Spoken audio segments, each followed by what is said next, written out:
할렐루야. 우리 주님을 사랑하시면 아멘 하시기 바랍니다. 오늘 성가대의 찬양처럼 나는 예수님이 없이는 못 삽니다 고백하시면 아멘 하시기 바랍니다. 앞에 마이크 2개를 적겨놨더니 이렇게 갑자기 아무것도 없는 것처럼 보이네요. 한 주간 동안 편안하셨습니까? 지난 5일 동안도 하나님이 함께하여 주셔서 세상은 광야와 같아서 힘들고 어렵고 눈물 나고 속상할 일이 너무도 많지만 오늘 주님 앞에 난 우리 모든 성도님들 마치 베데스다 연못에 나와 있는 것 같이 믿음으로 들어간 곳마다, 지난 2000년 전에 베데스다 연못은 제일 먼저 들어간 사람만 치료받았지만 2000년 후에 예수 그리스도 이름을 믿는 성도들에게는 예수 이름으로 이 자리에 나온 모든 성도들에게 회복되고 치유되고 응답하고 역사해 주실 줄로 믿습니다. 여러분 혹시 물에 빠진 사람을 건질 때 요령을 아시나요? 무조건 들어가서 건지면 됩니까? 안 된다고 하더라고요. 왜 그럴까요? 물에 빠진 사람은 뭐라도 붙잡아요. 지푸라기도 붙잡으려고 하기 때문에 그 물에 빠진 사람 바로 들어가서 붙잡으려고 하면 그 손에 붙잡으면요 자기도 죽고 나도 죽고 헤엄을 칠 수가 없다는 것입니다. 그래서 노련한 선원들은 어떻게 하느냐면 물에 빠진 사람이 한번 들어갔다가 나와서 또 한번 들어가서 다시 나와서 그리고 들어갔다 3번째 올라올 때 그때 뛰어 들어간다고 하더라고요. 왜냐하면 3번째 올라왔다 내려가면 그때는 이미 거의 의식을 잃을 단계, 힘쓸 힘도 없어. 지푸라기가 있어도 붙잡지를 못하는 것입니다. 그때 뛰어 들어가서 그 사람을 붙잡아야 건지려고 하는 대로 다 딸려 나올 수가 있다는 것입니다. 그 타이밍이 조금만 늦으면 아직도 막 의식이 살아서 살려고 발버둥 칠 때 붙잡으면 꼼짝없이 당한다는 것이죠. 그러니까 물에 빠진 사람을 건질 때 중요한 것은 그 사람의 힘이 다 빠질 때예요. 신앙생활 속에서도 그런 것 같아요. 하나님께서 자기 백성을 사용하시고 건지실 때는 철저하게 우리가 스스로 난 아무것도 아닙니다 라고 자신을 내려놓을 때, 때로는 어쩔 수 없는 상황처럼 아주 나약하고 힘없어 보이는 코너에 몰리는 순간 어떻게 생각하십니까? 아브라함이 기근을 보고 혼자 살겠다고 도망쳤을 때는 하나님께서 믿음의 축복을 주실 수 없더라고요. 다 힘 빠지니까 무엇을 내놔라? 아들이라도 내놔라 그랬더니 힘 다 빠지니까 가져가시라고 하더라고요. 그랬더니 그때 하나님의 축복을 주시더라고요. 야곱이 혼자 살겠다고 몸부림칠 때는 축복의 문이 열리지 않더니만 환도뼈가 이걸 내고 나니까 이제는 도망갈래야 도망갈 수도 없어. 아주 죽이시옵소서 그냥 끌려가니까 하나님께서 에서를 변화시키고 축복의 문이 열린 줄로 믿습니다. 모세를 왜 광야에 40년 동안 처박아 두셨을까? 못 빠질 때까지. 어떻게 하셨지? 힘 빠질 때까지. 우리가 힘이 빠져야 누가 힘을 쓰신다? 하나님이 힘을 쓰셔요. 어떻게 생각하십니까? 그래서 신앙에서는 힘을 미리 빼는 게 그게 축복의 비결입니다. 이 찬양을 기억하시나요? 우리가 약할 때 비로소 주님은 우리의 강함이 되시는 것입니다. 우리가 강한 척을 하고 달려들면 주님이 힘쓰실 일이 없어요. 한번 따라 하실까요? 주님, 이 밤에 우리의 힘을 빼주시옵소서. 아주 쏙 빼주시옵소서. 내 뜻과 내 생각을 내려놓고 주님의 생각과 주님의 뜻이 우리를 통제하고 지배하도록. 여러분이 힘 빠지신 건지 안 빠지신 건 제가 얼굴 보면 알아요. 나갈 때 악수할 때 얼굴 보면 알아요. 악수 안 하고 가신 분들은 힘이 안 빠지십니다. 여러분, 우리 약함 속에 하나님이 강하게 하십니다. 우리 함께 찬양할까요?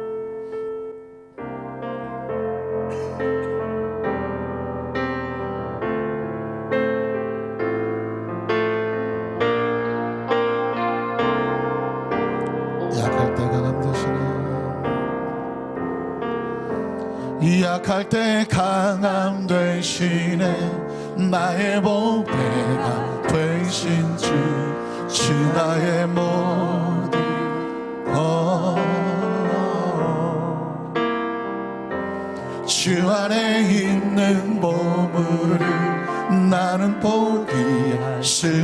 없네 주 나의 모든. 우리 다시 한번 약할 때 강함 되시네. 약할 때 강함 되시네. 나의 보배가 되신 주 나의 모든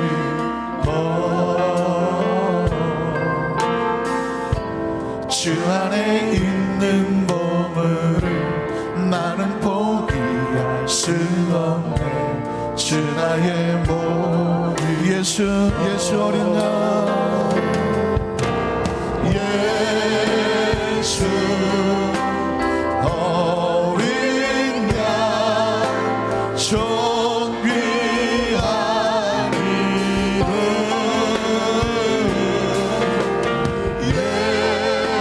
예수 어린 양 존귀한 이름. 십자가 죄 사셨네. 십자가 죄 사하셨네. 주님의 이름 찬양해 주 나의 모든 것. 쓰러진 나를 세우고 쓰러진 나를 세우고 나의 빈자를 채우네 주 나의 모든. 예수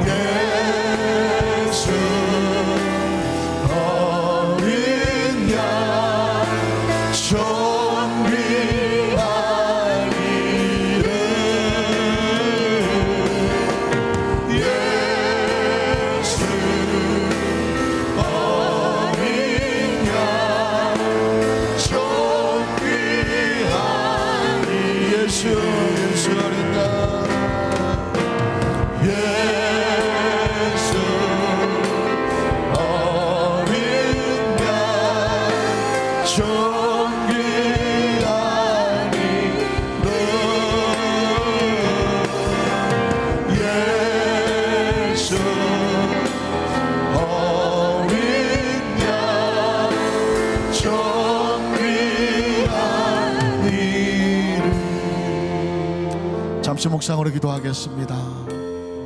오늘 말씀을 듣기 전에 합심으로 한번 기도할 제목은 무엇이냐면요, 여러분의 약함을 내려놓으라는 것입니다.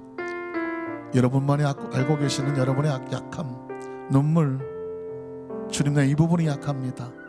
이 부분에 많은 어려움이 있습니다. 이 부분은 주님이 강하게 해주셔야 됩니다. 주님이 강함이 되어주셔야 됩니다. 오늘 말씀을 듣기 전에 우리 연약함을 다 내려놓고 말씀 가운데 주님께서 우리의 연약함을 강함으로 채우시며 응답을 주시며 약속하시며 열어주시며 치료하시며 계시하시며 이 말씀을 통해 우리의 마음속에 하나님 주시는 귀한 해마의 응답이 임하도록 주님께서 우리 마음속에 역사하시도록 우리 주여 일청만하고 통성으로 한번 기도합니다. 주여 할렐루야. 전능하시나 우리 연약함을 강하게 하시는 주님, 우리의 보배가 되시는 주님, 주님께서 우리의 모든 것을 쓰시는 예수님 안에 보물이 있습니다. 예수님 안에서 우리 모든 것을 역사하시는 말씀을 믿습니다.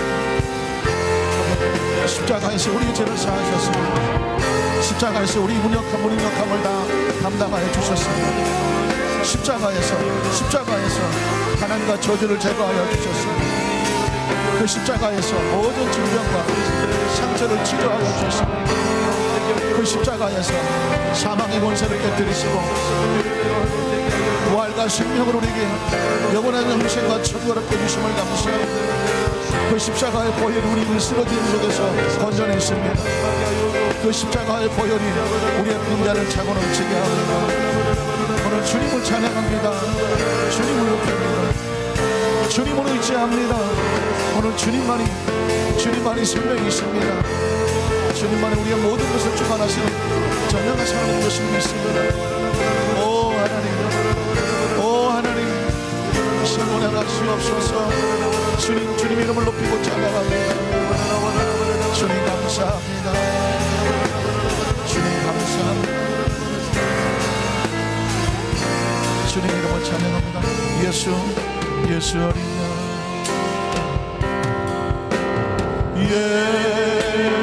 어린 양 존귀한 이름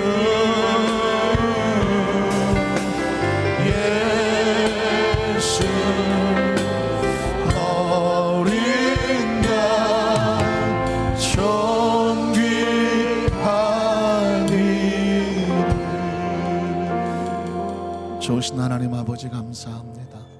한 주간을 지켜주시고 예수님 고난당하신 이 성금요일, 이 금요철의 예배에 하나님 온 마음과 정성과 눈물과 기도, 이 모든 심령을 가지고 주 앞에 나와서 예배하고 엎드려 기도하게 하시니 감사합니다. 하나님 마음껏 찬양하며 마음껏 기도하며 하늘을 열어주신 하나님의 그 성령으로 충만하게 체험받아서 영이 살아야 희망이 있습니다. 영이 살아야 하나님 육체도 삽니다. 오늘 하나님 말씀 타고 오셔서 우리 연약함을 고백하는 우리 성도들을 그 연약함이 강하게 되게 도와주시옵시고, 연약함을 내어놓았으니 주님께서 강함으로 오셔서 우리를 치료하여 주시고 응답하여 주시고 지혜를 주시고 명철을 주시고 재물 얻을 권세를 주시고 천국 소망으로 채워주시고 오직 예수 이름으로 구원받은 백성인 것을 확신하여 천하인간에게 다른 이름으로 구원받을 이름을 주신 적이 없사오니 오직 주님만이 주님이십니다. 오늘 우리 성도들의 눈물의 고백과 간구를 기억하여 주시고 이제 말씀하시는 성령님의 말씀에 따라서 온 성도들 가운데 큰 기적과 치유 은혜가 넘쳐나게 하여 주시옵소서. 예수님 이름으로 간절히 축복하고 기도드리옵나이다. 아멘. 자, 여기서 축복하십시오. 오늘 당신에게 기적이 일어납니다. 치료 역사가 나타납니다. 응답의 역사가 나타납니다. 축복의 역사가 나타납니다. 할렐루야. 여러분, 입술의 고백은 얼마나 중요한지 모릅니다. 어떤 부흥사가 간증을 하는데 여성 부흥사예요. 국민학교 3학년밖에 나오지를 못했어요. 그 아버지가 늘 술을 많이 쳐드시고 여자애를 무슨 학교를 보내느냐 그 어머니에게 그렇게 말리셨대요. 근데 그 어머니가 맞아가면서 그 딸을 초등학교를 국민학교를 보내겠다고 길을 썼답니다. 이유인즉슨 아무리 여자라도 이름 석자는 쓸 줄 알아야 되지 않겠느냐. 이름 석자는 써야 된다. 그래서 그 아버지도 이름 석자는 써야 된다니까 할 수 없이 보냈답니다. 그런데 국민학교 3학년 제 다니다가 중퇴를 했는데 3년 동안 배운 게 뭔지 아십니까? 이름 석자였습니다. 이름 석자. 받침도 하나도 모르고 이름만 석자 딱 쓸 줄 알고 나왔대. 나중에 이분이 가슴을 치더라고. 그때 우리 엄마가 얘 학교 보내는 것은 대학까지 나오게 하려고 하는 거라고 했으면 자기 대학 나왔다는 거예요. 그런데 그 엄마가 그랬대요. 얘 국민학교 보내는 이유 이름 석자, 자기 이름은 쓸 줄 알아야 되지 않느냐. 그랬더니 국민학교 3학년까지 공부하고 딱 이름 석자 세자 쓰고 나왔다. 무슨 뜻인지 잘 모르겠습니까? 우리가 무심코 하나 던져놓은 말이요 나중에 되면 그렇게 되고 있다고 하더라고요. 제가 어느 가수 이야기도 하는데 이 친구가 젊은 세대에게 밀려서 자기는 늘 보는 사람에게 말했대. 나는 가늘고 길게 간다. 연예인 세계가 얼마나 힘듭니까? 가늘고 길게 간다. 그래서 가늘고 길게는 갔대요. 그런데 너무 가늘어서 먹기 살기가 힘들었대. 출연이 안 들어와. 근근히 그냥 막 끊어질만. 그래서 올해는 가는데 먹고 살기가 힘들대. 그때 알았으면 어떻게 바꿨을 것 같아요? 굵고 길게 간다네. 뒤늦게 와서 했네. 이거 사실 지금은 전부 요즘 젊은 친구 말로 실화입니다. 실화. 여러분, 그래서 할 수만 있으면 말은 씨앗이 되는 거예요. 오늘 당신에게 기적이 일어납니다. 그냥 듣기 저러 한 말이 아닙니다. 믿음의 고백이 떨어집니다. 오늘 예수님 안에서 치료 역사가 나타납니다. 예수 이름으로 생명을 풀어놓으면 치료 역사가 나타나고 믿음으로 아멘 하는 곳에 하나님의 역사가 나타납니다. 응답의 역사가 나타납니다. 기적의 역사가 나타납니다. 기적을 믿는다고 고백을 해야 기적의 역사가 나타나지 않겠습니까? 어디까지 어떻게 저기까지 왔는데 오늘 우리 성도들에게 하나님 은혜가 오늘 입술에 고백한 대로 채워지시기를 주의 이름으로 축복합니다. 한번 따라 하실까요? 바울의 입술을 통하여 증거되는 예수 그리스도 두 번째 제목으로 말씀 은혜를 나누기를 원합니다. 제가 목회자가 되겠다고 서원했던 날, 분명히 농담으로 시작한 것 같은데 진담으로 바꿔주신 그날, 가끔씩 제가 깜짝깜짝 놀라면서 기억을 합니다. 제가 한번 여러분에게 딱 한 번 말씀드렸던 것 같아요. 고등학교 2학년 때 고3들은 대학 간다고 대가리가 컸다고 안 나와요. 참 신앙이란 무섭습니다. 고3들은 대학을 안 나왔어요. 예배를 안 나왔어요. 중고등부 예배. 제가 어렸을 때 다니던 교회는 그게 전통이야. 나오면 이상해. 나오면 뭐라고 말하는지 아십니까? 야, 넌 대학 안 가냐? 지금 생각하니까 이게 얼마나 무식한 말이었고 무서운 말이었습니까? 그래서 저도 고등학교 2학년 때 고등학교 3학년 되면 고3은 교회 안 나오는 거구나. 그냥 학습이 돼버린 거죠. 학습이. 이게 무서운 말이거든요. 어쨌든 제가 고2 때 학생 예배, 주일날 예배였던 것 같은데 그날따라 그 담당 전도사님이 갑자기 설교하시다가 너희들 중에서 나중에 목회자가 될 사람 손들어보라. 그때 저는 가운데 맨 뒤에 앉았어요. 왜? 고참은 맨 뒤에 앉는 거예요. 교련복을 입었던 기억이 나고요. 친구 둘이 그2 자리만 셋이 앉았네요. 전도사님이 아무리 설교를 하는데 우리 중학교 1학년 때부터 있었으니까는 앉아 있지만 생각은 딴 데가 있는 거예요. 언제 끝나냐 이러려. 야, 너 끝나고 뭐 먹으러 갈래? 야, 튀김 먹으러 갈까? 튀김은 오징어가 맛있어. 이러고 앉아 있는 거예요. 근데 갑자기 전사님이 목회자가 됐으면 손 들어보라 그러는데 무슨 생각에서 그런 생각을 했을까요? 제가 갑자기 제 마음속에 몇 사람은 손 들 것 같았거든요. 이때 손을 안 든다는 것은 고참으로서 예의가 아니지.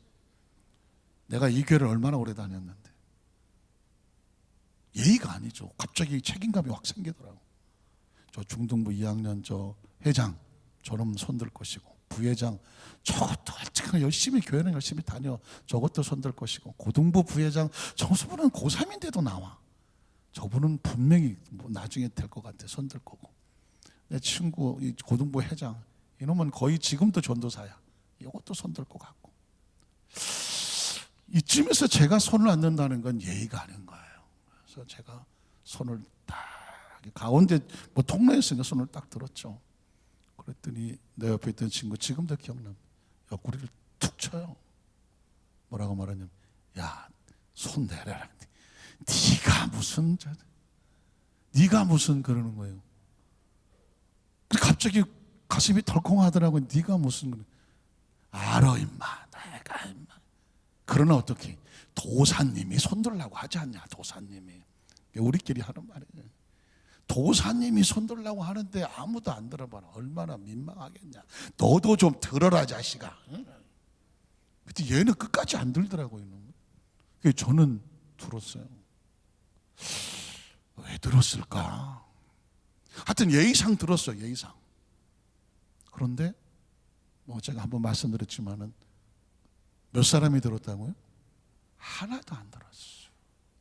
하나도 안 들었어요. 그 신앙 좋던 회장, 부회장, 총무에서부터 거시기 해서 군대 말로 이것 가라 저것 가라 아무도 안 드는 거야. 그렇게 봉사 열심히 하고 그렇게 그냥 아주 학생 때부터 전도사가 내 친구 회장도 손을 안 들더라니까. 그래서 전도사님하고 저거 눈이 마주쳤. 그분도 저를 보고 고개를 갸웃거렸고 저는 어떻게 이 손을 내릴 수가 없어요. 일단 올라갔기 때문에. 그분도 애매하시니까 기도를 해주시더라고요. 그리고 이제 어떻게 끝났어. 그래서 잊어버린 거잖아요. 그런데 세월이 지나서 기도원에서 사역을 놓고 과연 하나님 나를 부르셨습니까? 이건 정말 몸부림치는 거더라고요. 다른 건 모르겠지만 이 목회 사역은 하나님이 불러야 되는 거잖아요. 내가 하겠다고 해서 되어지는 게 아니라니까요. 대학에서 뭘 전공을 해서 내가 배운 걸 가르쳐야 교수를 하든 선생을 하든지 하지. 목회는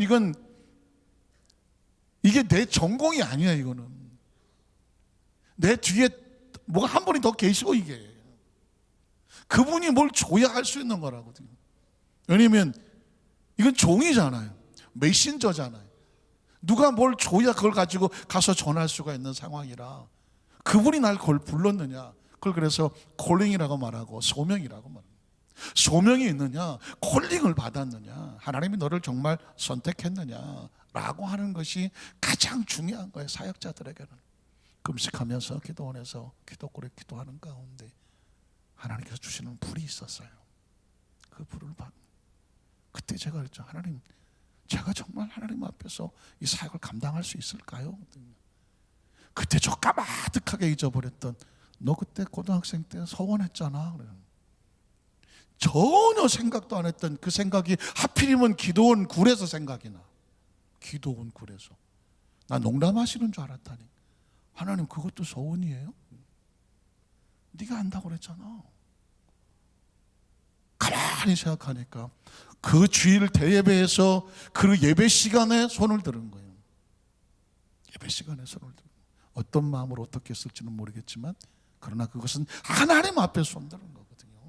근데 하나님께서 네가 손 들었잖아 그러잖아요. 그러면서 하나님께서 은혜를 부어주시는데 내가 너를 쓴다고 하시는 거였어요. 내가 너를. 그러니 뭐 그 다음부터는 어떻게 달려왔는지 몰라요. 하루에 한 달에 성경을 3번씩 그냥 3번을 띄게 되더라고요. 일주일에 2번은 철회하고 살아야 되고. 하나님께서 막 훈련을 시키고 끌고 가시는데 막 정신없이 돌아가는 거죠. 세월이 지난 다음에 이런 생각을 하게 됩니다. 하나님, 제가 생각해도 저는 강단에 서서 설교를 하거나 이렇게 하나님의 종이라고 뭐 호칭을 받고 해서 여기 서서 할 수 있는 그런 자격이 없는 사람입니다. 심지어 서원 자체도 좀 멋있게 기도원에서 한 40일 금식하고 주여 제가 가겠나이다 뭐 보내주십시오 뭐 이렇게 해야 간증도 멋있는 건데, 결혼복 입고 맨 뒷자리 다리 떨고 앉았다가 손 들라고 그랬을 때 도사님이 좀 들라고 그래. 막 들어라 님들아 좀. 야 너도 좀 들고 드려라. 얼마나 민망하겠냐. 이러고 손을 드는. 이거 말하기도 정말 민망한데.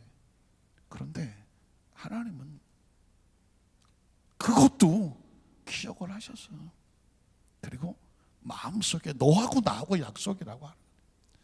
사실은 그래서 이야, 하나님께서 사용하셔서 쓰시는 사람들을 보면 그렇게 막 누구처럼 잘나고 빛나고 뭐 그렇게 화려하고 삐까뻔쩍한 스펙을 가지고 쓰시는 게 아니라 성경에 보니까 하나같이 부족하고 모자라고 연약한데 하나님이 쓰시면 빛이 나는 거예요. 쓰시면 빛이 나죠. 기억하시나요? 아까 제가 아브라함 말씀드렸지만 아브라함은 자기 살자고 마누라한테 자기를 또 오빠라고 불렀던 사람 아닙니까? 자기 살자고 한 거예요. 내가 너 때문에 죽게 생겼다. 그러니까 너 나한테 오빠라고 불러. 사례가 순진해갖고 오빠 하고 따라다녀요. 그런 사람을 하나님께서 믿음의 조상으로 세운. 야곱도 아까 말씀드렸지만 야곱은 저 살자고 마누라에다가 뭐 애들에다가 뭐 종들에게다가 뭐 다 이뤄도 나는 살아야 된다고 했던 사람입니다. 오죽하면 하나님이 고관절을 갖다 뒤틀어 놓고 그 당시에 다리를 절게 만드셔갖고 합니까? 그런 인성이나 인격적으로나 여러 가지 볼 때 저런 사람이 무슨 리더자야 할 만한 사람인데 하나님이 바꿔놓으니까, 하나님 바꿔놓고 쓰시니까 범접할 수 없는 하나님의 사람이 되는 거죠. 아까 또 모세도 제가 얘기했죠. 모세가 인격적으로나 상황이로나 출생이나 태생이나 그가 누구에게 지지를 받았습니까? 동족들에게도 밀렸지. 자라난 40년 애굽의 그 왕궁에서도 배신자 낙인이 찍혔지. 어디야 갈 데가 없어서 저 광야를 도망을 쳐서 처가살이 40년 하고 양이나 치고 앉았던 사람. 누가 그에게 기대를 합니까? 그런데 딱 한 분이 기억하고 계셨어. 누굴까요? 하나님이더라. 성경은 어쩌면 이런 걸 통해서 우리에게 하나님이 들어 쓰시는 그 상황 속에서 그때부터 그 사람을 새롭게 만드는 거죠. 잘 들어보십시오. 인생의 삶은 100년을 살든 150년을 살든 그게 수명이 아닌 거예요. 그 입술에서 하나님의 이름이 고백이 되고 하나님의 손에 붙잡히는 순간부터 새로운 생명으로 출발하는 거예요. 그걸 뭐라고 불러요? 거듭났다, 중생, 본 어게인, 새로운 생명이 나오는 것입니다. 제가 지난주에서 이번 주에도 바울도 그의 입에서 예수 그리스도가 메시아란 고백이 나올 수 있나요, 없나요? 나올 수 없어요. 그런데 하나님이 기어코 그 입술을 뒤집어서 그를 거꾸로 틀리고 변화시켜서 그를 알던 많은 사람들이 깜짝 놀랄 정도로 그가 예수를 증거해 오히려 이 바울을 경계했다고 그랬어요. 경계해서 저 트로이 목마 아니야? 예수 믿는 척하고 우리 가운데 들어왔다가 우리들 탁한 명단 작성해서 잡아갈 놈 아니야? 심지어 예수님의 제자들조차도 바울과 같이 하기를 꺼려했다고 말하고 있어요. 그런데 하나님은 어떤 하나님이냐면 그 핍박하고 하나님 나라 속에를 방해하던 그 사람조차 거꾸로 놓고 그 입술을 통해서 예수가 메시아인 것을 증거하게 만듭니다. 예수님을 좋아하던 사람들, 따라다니는 사람들이 예수가 메시아라고 말하면 원래 그 사람 따라다니던 사람이야. 그러나 바울은 아니거든. 예수를 반대하던 사람이요, 교회를 핍박하던 사람들이요, 제자들을 잡으러 다니던 사람입니다. 근데 그 사람이 뒤집어져서 예수가 그리스도라고 증거를 합니다. 이게 구원의 확신이고 구원론이라고 말합니다. 하나님은 그 사람을 뒤집어 놓아서 그 사람의 입술을 통해서, 뒤집어 말하면 마치 독을 가지고 사람을 치료하는 하나님의 방법이에요. 저는 그래서 성경을 읽다가 이 부분을 강조하고 싶은 거예요. 그냥 뻔히 듣던 예수 그리스도의 고백이 아니라 바울의 입에서 이런 고백이 나온다는 것입니다. 사도행전 13장 23절로 26절을 보면, 사도행전 13장 23절 26절을 보면 이게 바울의 말이에요. 불과 얼마 전까지 예수를 믿는 사람을 잡으러 다니던 그 입술에서 하나님이 뒤집어서 변환시켜서 이런 말이 나와요. 하나님이 약속하신 대로 이 사람의 후손에서 이스라엘을 위하여 구주를 세우셨으니, 자, 이 사람 아브라함이 수 있고 다윗의 후손에서 이스라엘을 위해서 구주를 세웠다. 누가 구주예요? 곧 예수라고 말하는 것입니다. 놀랍지 않습니까? 어제까지 살인자요, 이건 포악자요, 도무지 상종할 수 없는 존재 같은데 하나님이 심령을 뒤집어 놓으니까, 그가 깨우치고 변화되니까 그가 외칩니다. 그가 메시아라고 말해요. 그가 메시아라고. 여러분, 이 본문을 우리가 어떻게 지나가겠습니까? 바울 입술을 통해서 예수가 증거되는 감격적인 장면입니다. 그 다음 절을 보니까 이렇게 말하잖아요. 그가 오시기에 앞서서 요한이 먼저 회개의 침례를 이스라엘 모든 백성에게 전파하니라. 6개월 먼저 왔죠. 요한이 그 달려갈 길을 마칠 때 말하되 너희가 나를 누구라고 생각하느냐? 나는 그리스도가 아니라 내 뒤에 오시는 이가 있으니 나는 그 발의 신발끈을 풀기도 감당하지 못하리라 하였으니, 형제들아, 아브라함의 후손과 너희 중 하나님을 경외하는 사람들아, 이 구원의 말씀을 우리에게 보내셨거늘. 구원의 말씀이 누구예요? 예수 그리스도입니다. 예수님은 그를 친하고 그를 따르던 동네 사람에 의해서 증거된 것이 아니라 그를 한 번도 만난 적이 없어요. 혹시 아시나요? 바울은 예수를 한 번도, 예수님 살아생전에 이 땅에 계실 때 한 번도 만난 적이 있다 없다? 없습니다. 시대가 달라요. 그의 말씀을 들은 적도 없습니다. 그의 기적을 눈에서 본 적도 없습니다. 다만 다메섹 도상에서 환상 가운데 예수님을 만났습니다.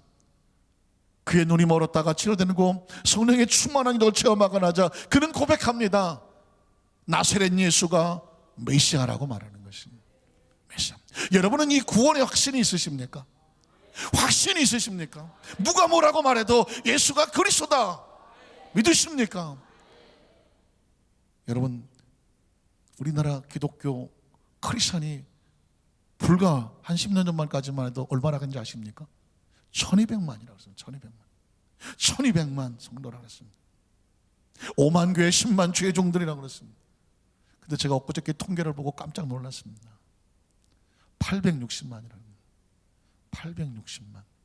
그 860만이 다 크리스찬이 아니야.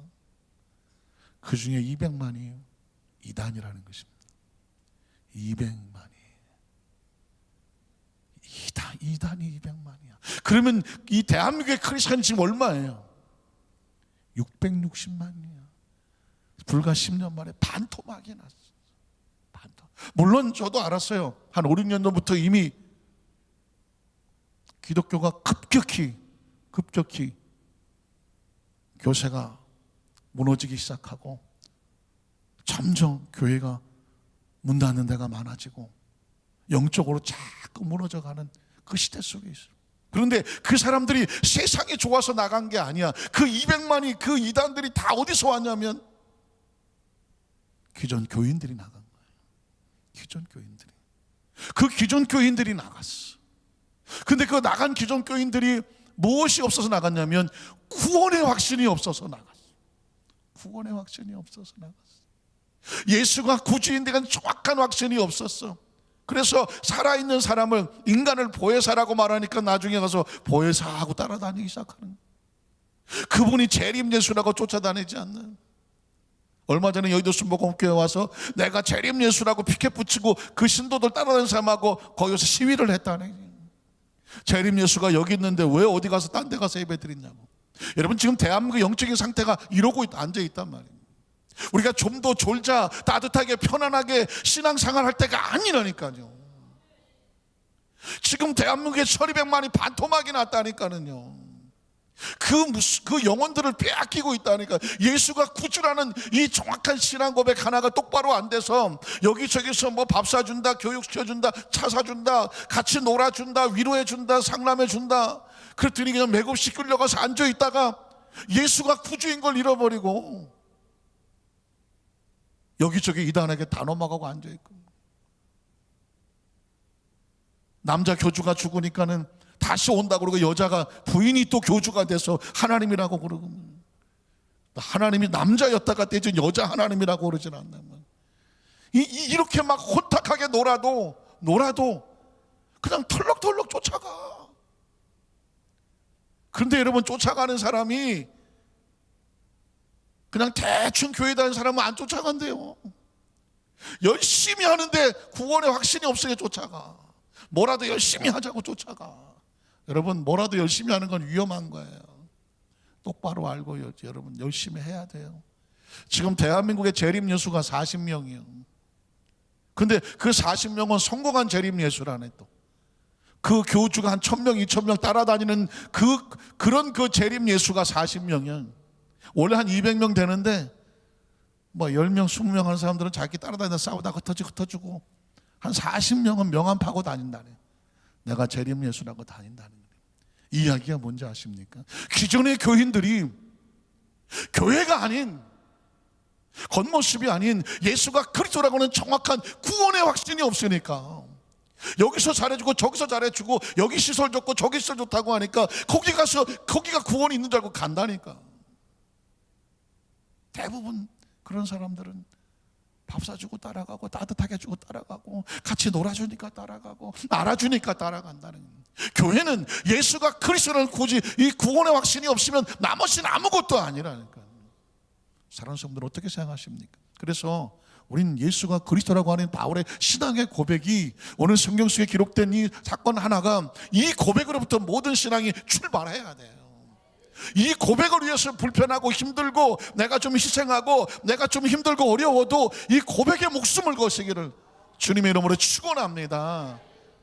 바울은 이 고백 하나를 위해서 자신이 배웠던 가말리엘 그 모든 학문을 포기했으며 그가 믿었던 구약 성경에 배웠던 것들을 다 포기했으며 자신이 있던 로마의 시민권도 다 포기했으며 자신이 살아온 모든 것들을 다 배설물로 여겼다고 말해요. 믿으십니까? 적어도 예수를 믿는다는 것은 예수가 구주라는 사실 하나에 내 삶의 모든 것을 버려도 좋은 것이에요. 그래야 그것이 천국을 선택하는 것은, 가지고 있는 보물을 다 팔아서 그 보화가 있는 땅을 샀다, 밭을 샀다는 얘기는 뭐냐? 그게 가장 소중하다는 것입니다. 이제 이후에 저와 여러분이 교회에 와서 응답도 받고 치료도 받고 하나님 역사를 체험하는데 더 중요한 건 이 머릿속에 예수가 구주라는 거예요. 이게 놓치지를 않아야 돼요. 왜 사람들이, 우리 크리스찬들이 이 신앙에 있어서 무너지느냐 그랬더니 구원의 확신이 없는데, 구원의 확신이 왜 없느냐? 구원론이라든가 이런 가르치는 것에 대해서 성도들이 불편하게 생각한다는 거예요. 그저 좀 위로하고 좀 재밌고 또 뭔가 좀 감동적이고, 교회는 좀 뭐 이런 따뜻하고 뭐 이런 어떤 위로와 소망을 기대하고 오는, 맞는 이야기지만, 그러나 이 모든 것이 어디서 와야 되느냐? 예수가 그리스도라는 구원의 확신 이후에 와야 돼요. 이건 다른 어떤 것들하고 타협이 돼서도 안 됩니다. 그 예수가 구주되는 걸 믿기 위해서 조금 불편해도 힘들어도 내가 좀 손해를 보더라도, 지금 시대는요, 지금 시대는 죽느냐 사느냐, 올라가느냐 내려가느냐 아주 중요한 시대예요. 예전에 우리 대한민국에 1200만이 몰려올 때는 그냥 막 수술을 해서 막 쓸어 담을 때예요. 막 쓸어 담을 때입니다. 그러나 이제 막 쓸어 담은 걸 뭐 할 때가 됐을까요? 타작을 이렇게 하고 뭐 알곡과 꺾기를 이렇게 나눌 때가 됐어요. 나눌 때가 됐어요. 그러니까 지금 우리는 어떻게 해야 되냐면, 더 알곡이 되기 위해서 이제 우리의 믿음의 신앙을 보여줄 때예요. 증명을 해야 될 때예요. 내가 알곡인가 가라지인가, 그걸 보여줘야 되고 증명해야 될 때라니까. 그래서 할 수만 있으면 어떻게 하는지 아십니까? 자꾸 바람이 불어서 가라지를 자꾸 바깥에 날려보내. 그래서 여러분, 세상 요즘 놀기 얼마나 좋습니까? 날씨도 좋고 뭐 단풍놀이 가기도 좋고 뭐 어디 저 따뜻한 온천에 또 뭐 가시기도 좋고 뭐 어디 가기 좋잖아요. 좋아요. 그런데 여러분 보십시오. 그러는 사이에 무엇을 잃어버립니까? 우리의 신앙의 중심을 잃어버리면, 예수가 구주인 것을 잃어버리면, 나머지는 누리고 나머지는 즐겨도 그건 우리 영혼을 잃어버리는 것입니다. 사도행 13장 29절로 30절에 보면 계속 바울이 고백합니다. 성경에 그를 가리켜 기록한 말씀, 예수가 그리스도를 가리켜 기록한 말씀을 다 응하게 한 것이라 후에 나무에서 내려다가 무덤에 두었으나, 바울 입술을 통해서 이렇게 고백합니다. 하나님이 죽은 자 가운데서 그를 어떻게 했다? 살렸다. 자, 바울의 신앙 고백을 보십시오. 예수가 그리스도다. 하나님이 그를 죽은 자 가운데 살리셨다. 그가 부활하셨다고 고백하고 있습니다. 그러니까 지금 이 바울은 지금 설교를 하고 있지만 신앙의 고백 속에 구원론이 나오고 있습니다. 그 다음 절 한번 볼까요? 자, 갈릴리로부터 예루살렘에 함께 올라간 사람들에게 여러 날 보이셨으니 그들이 이제 백성 앞에서 그의 증인이다. 예수를 보고 예수를 만난 사람은 뭐가 되냐면 증인이 되죠. 증인이. 그래서 자기도 이젠 증인이라고 말하는 거죠. 그 다음 절을 보면 우리도 조상들에게 준 약속을 너희에게 전파하노니. 여러분, 예수를 구주로 믿으시면 아멘 하시길 바랍니다. 그러면 예수를 믿으면 구원받은 성도는 나에게 증언해 준 사람이 그리스도의 증인이잖아요. 나도 가서 뭐가 돼야 돼? 증인이 돼야 돼요. 그게 예수 믿는 거예요. 나만 예수 믿고 여기서 끝나면 내 자식이 없는 거와 같아. 내 대에서 끝나는 것과 같아. 누군가 나에게 계속 이어져 줬기 때문에 내가 예수를 믿은 거예요. 그러면 나를 통해서 내 자식이 영적인 그 생계가, 가계가 흘러내려가야 되지 않겠습니까? 내가 여기서 단절시켜버리면 복음은 여기서 끝나버리는 거예요. 초대교회에 그 복음이 2000년 동안 어떻게 여기까지 왔겠어요? 누군가 한 사람이 끊어버렸으면 저와 여러분 여기까지 오지를 않았어요. 그런데 그들이 핍박 속에서 아시잖아요. 요즘같이 신앙생활하니까 로마 시대에는 원형 경기장도 있었고, 옛날 우리나라에 복음 들어올 때도 얼마나 많은 순교자가 있었으며 그들의 피가 이 한반도에 철철 흘러 넘쳤어요. 저 북한으로 들어갔던 평양에 있었던 그 어마어마한 복음의 열기가 6.25 때 이 남한으로 내려오고, 그 수많은 전도자들, 수많은 사람들의 복음 전파와 증인들을 통해서 저와 여러분 여기까지 와 있는 거란 말이에요. 우린 빚을 지지 않았습니까? 그 빚을 갚는 게 증인이요, 전도자라는 말입니다. 자, 그 다음 절 한번 볼까요? 33, 35절을 보면 곧 하나님이 예수를 일으키사 우리 자녀들에게 이 약속을 이루게 하셨다 함이라. 시편 둘째 편에 기록한 바와 같이 너는 내 아들이라 오늘 너를 낳았다 하셨고, 또 하나님께서 죽은 자 가운데서 그를 일으키사 다시 썩음을 당하지 않게 하실 것을 가르쳐 이르시되 뭐라고 말했을까요? 내가 다윗의 거룩하고 미쁜 은사를 너희에게 주리라 하셨으며, 또 다른 시편에 이르시되 주의 거룩한 자로 썩음을 당하지 않게 하시리라 하셨느니라. 이 바울은 구약의 전공이거든요. 그러다 보니까 구약에 있는 메시아가 누군가를 기다렸더니 나사렛 예수가 구약에 기록된 메시아라는 사실을, 이제 그 구약 입술, 그 바울의 입술을 통해서 줄줄줄줄 성경의 비밀이 풀어지기를 시작하는 것입니다. 그래서 이 바울은요, 이방인에 가서, 이방 세계에 가서 선교하기 위해서 세워놓고 훈련받은 하나님의 그릇이었다라고 말씀을 하죠. 그래서 그 다음 절은 뭘까요? 36절 39절을 보면, 다윗은 당시 하나님의 뜻을 따라 섬기다가 잠들어 그 조상들과 함께 묻혀 썩음을 당하였으되 하나님께서 살리신 이는 썩음을 당하지 아니하였다. 예수의 부활의 생명은, 다시 부활한 예수의 생명은 썩지 않는다는.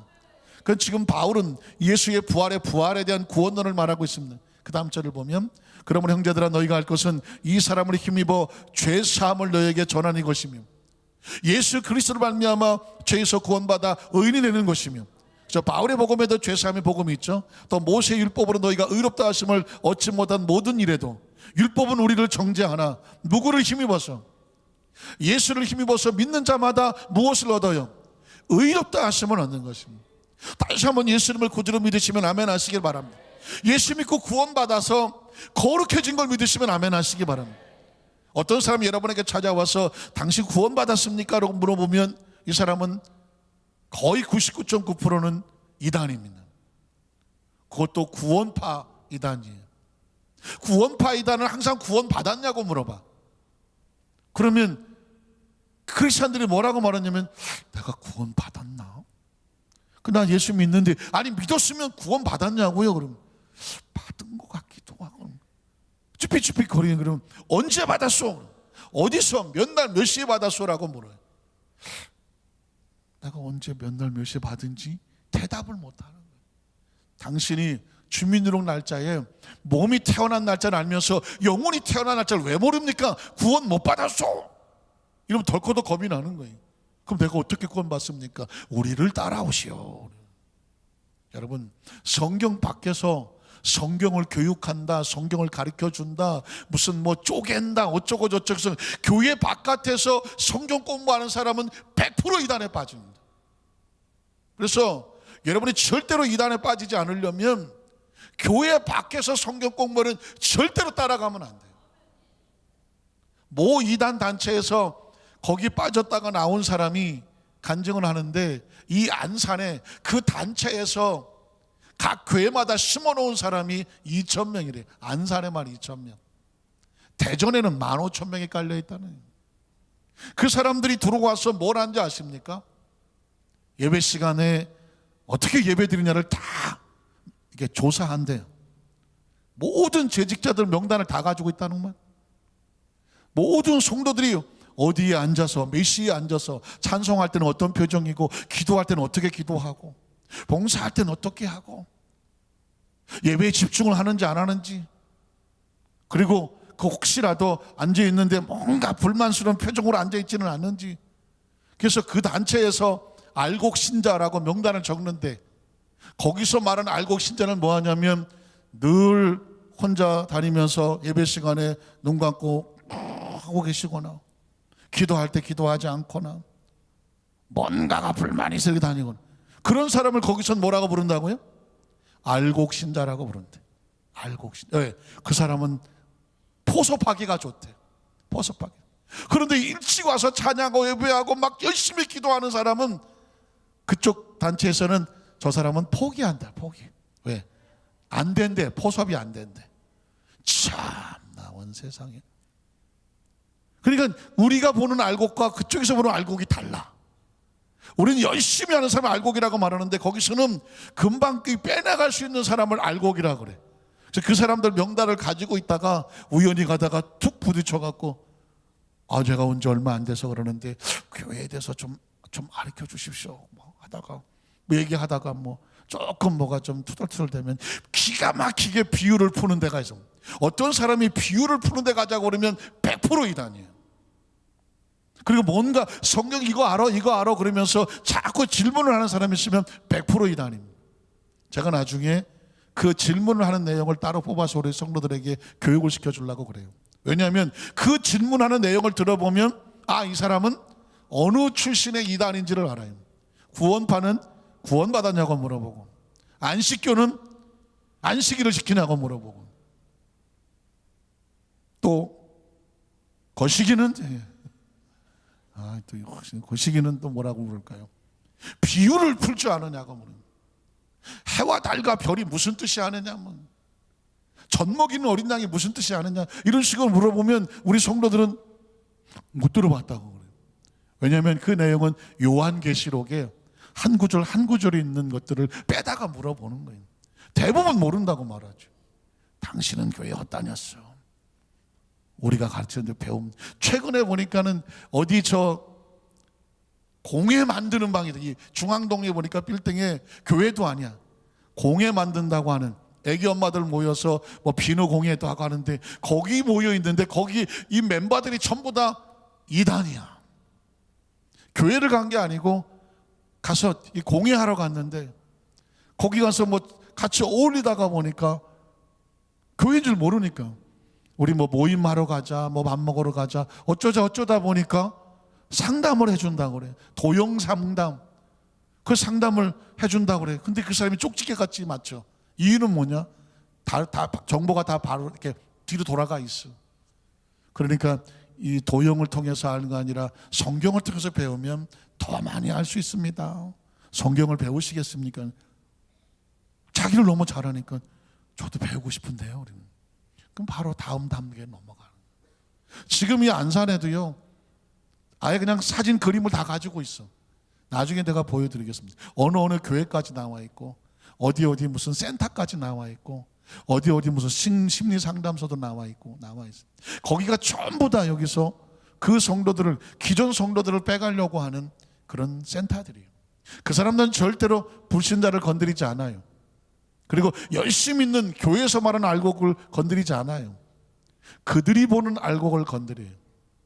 그리고 그 사람들을 빼가서 찾아가요. 그게 지금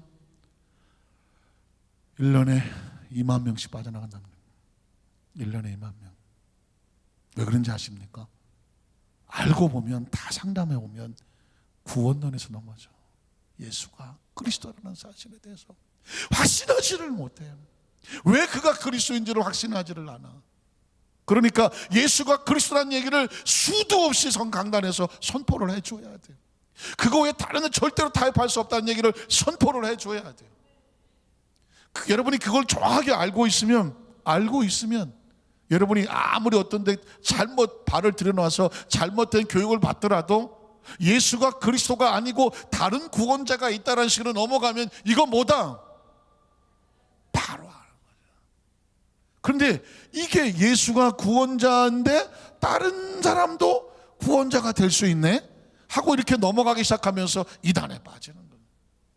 아니면 그 가신 예수님이 몸으로 오셔서, 예수님은 실패하고 가셨지만 새로운 성공자가 하나 몸에 오셔서 우리 동네에 사신다 그래요. 그분을 만나지 않겠느냐 그래요. 그러니까 그 시대 속에 예수님이 왔을 때 제자들도 만났는데 이 시대에서 오신 예수님을 우리가 만날 수 있다?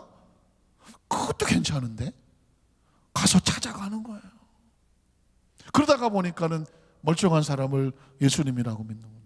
재림 예수. 여러분, 이게 얼마나 무서운지 아십니까? 제가 오늘 바울의 입술을 통해서 고백되는 예수 그리스도를 왜 바울이 이 고백을 해야 하는지는, 교회의 모든 신앙의 출발은 예수가 그리스도로부터 출발을 해요. 그게 교회예요. 모든 성도들은 예수 외에 다른 이름이 없어. 그 어떤 신비, 어떤 어떤 기적, 그 어떤 것을 무슨 요란하게 화려하게 얘기하더라도, 달콤하게 어떻게 하더라도 메시아는 누구밖에 없다? 예수님밖에 없어요. 예수님밖에. 이 천하 인간에게 예수 이름 외에 다른 이름을 구원자로 주신 분이 없다고 말씀하셨습니다. 여러분 그 다음 절 한번 볼게요. 40절로 41절. 그런즉 너희는 선지자를 통하여 말씀하신 것이 너희에게 미칠까 삼가라. 이유는 뭐냐? 멸렀을 때 보라, 멸시하는 사람들아. 예수가 그리스도라고 고백을 해도 멸시하는 사람이 있어요. 믿지 않는 사람이 있어요. 그러면 너희는 놀라고 멸망하게 된다. 내가 너희 때를 당하여 한 일을 행할 것이니 사람이 너희에게 일러줄지라도 도무지 믿지 못할 일을 하였느니라 하니는. 이 시대도 그렇고 그 시대도 그랬어요. 예수님이 구주인 것을 고백을 하면, 선포하면 믿고 따라 나오는 사람이 있고 믿지 못하고 따라 나오지 못하는 사람이 있어요. 저와 여러분이 예수를 믿고 구원받았습니다, 구원받았습니다, 언제 몇 날 며칠 어디서 받았습니까? 라는 말을 못해요. 저도 아주 자연스럽게 교회를 다녔기 때문에 내가 교회 첫날 간 날짜를 기억을 못해요. 그리고 몇 날 몇 시에 구원을 받았는데 기억을 못해요. 아주 어렸을 때부터 교회를 다녔어요. 자, 그러면 영으로 태어나는 것은 뭐 몸이 태어나는 것처럼 몇 날 몇 시 어느 산부인과에서 병원에서 태어났다가 아니에요.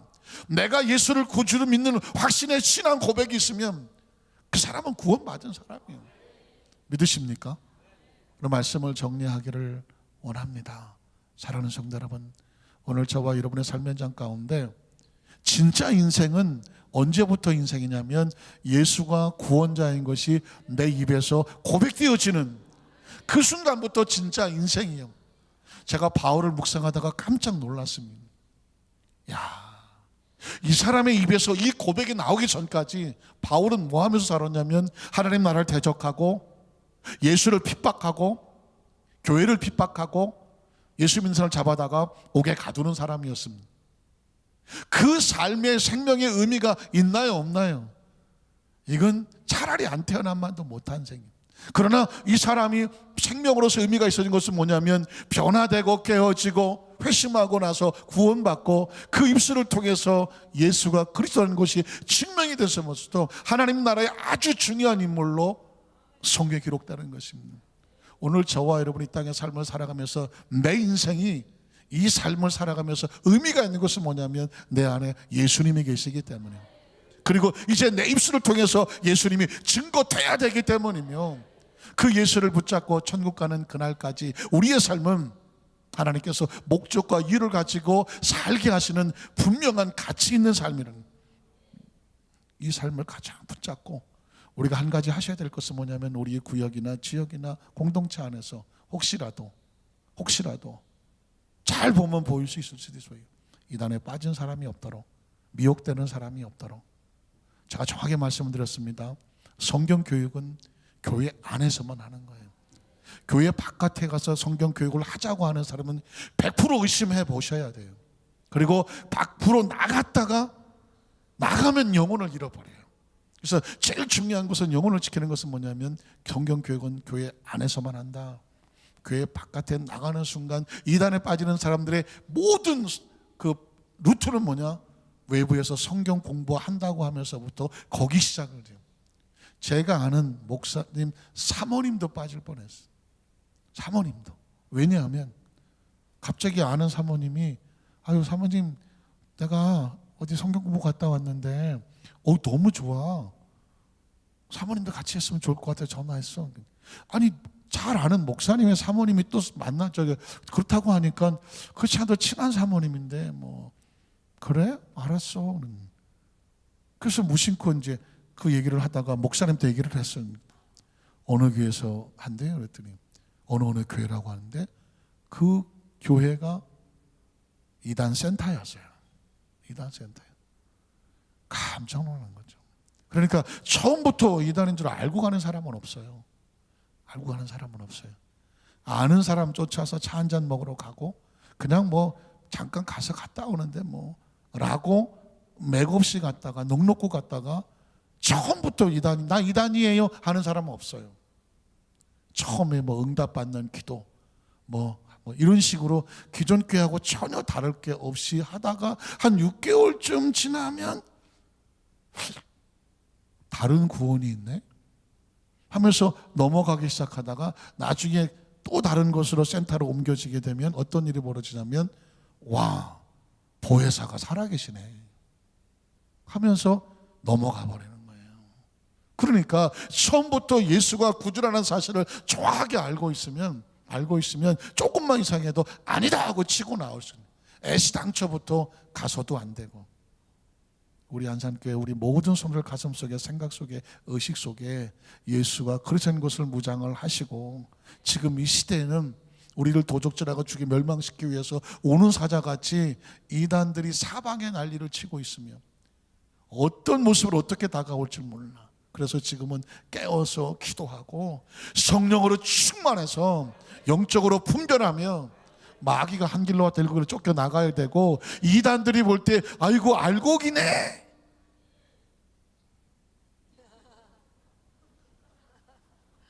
아니 이단들이 볼 때 저거는 우리 쪽에 올 사람이네, 이렇게 하면 이건 자존심 상하는 거 아니냐 말이에요. 아유 저건 해도 안 돼. 이단이 포기를 해야 돼요. 이단이 포기를 해야지. 왜 거기 가서 저 사람이 우리 편에 올 수 있는 1번, 2번, 3번에 올라놓으면 안 되잖아요. 그런 이 시대 속에 살고 있는 것을 기억하며 꼭 영적으로 항상 무장하고 승리하시기를 주님의 이름으로 축복합니다.